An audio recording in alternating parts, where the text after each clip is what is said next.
10年ぶりにここに来ました。地震の後初めてここに。イギリス出身のアンドリュー・ミッチェルさん、熊本地震の時に避難した大学のグラウンドにおよそ10年ぶりに訪れました。地獄に入ったみたいな気持ちがありました。その終わりがないと思って。2度の最大震度7が襲った熊本地震。当時留学生だったアンドリューさんが住む熊本市内は本震で震度6強を観測しました。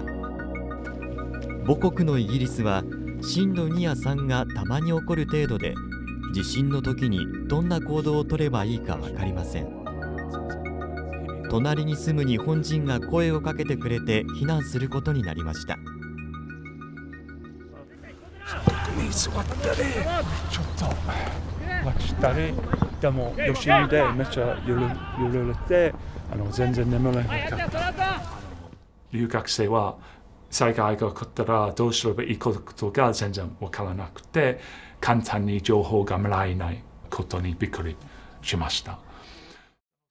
さらに避難所についてみると、説明の表示は漢字だらけの日本語だけ。食べ物はどこでもらえるのか、これからどうすればいいのか理解することはできませんでした。翌日、知人がいる宮崎市に避難し、ようやくゆっくりと食事をとることができました。でもすぐに私のまだ熊本にいる友達を思い出して、もし訳な気持ちがあって、多分食べ物がないかもしれません。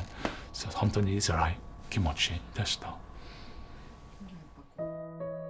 熊本に残る友人の状況と自分の今の状況とのギャップで生まれた強い罪悪感。10年経った今も忘れられずにいます。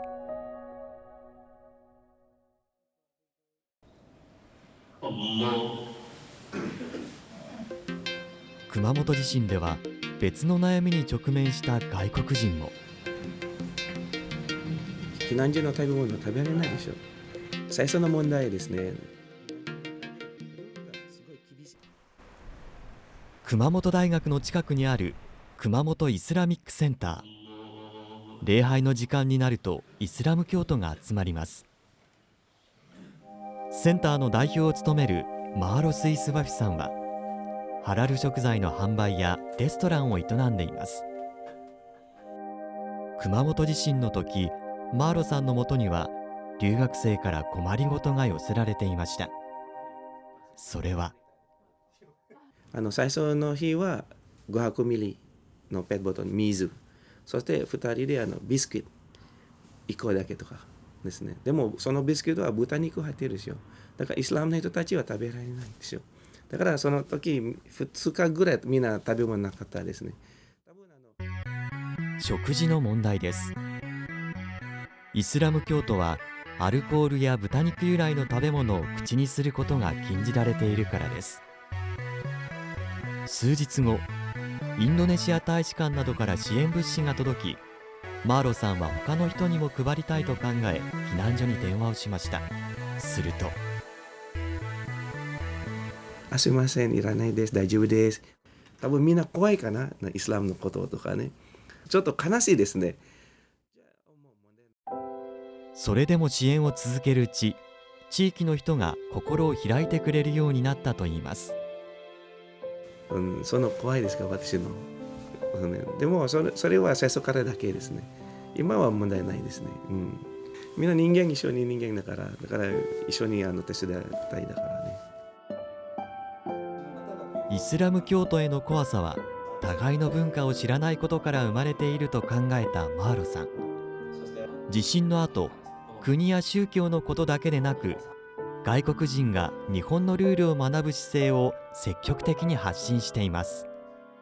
例えばゴミのこととか自転車のルールも厳しくなっているから私たちも教えているんですね。イギリス出身のアンドリーさんは地震の3ヶ月後から自らの体験を発信する活動を続けています。アンドリューさんが気づいたこと、それは外国人も困っている人を助けることができるということです。2020年の熊本豪雨の時には自らボランティアに参加、国を越えた助け合いを願っています。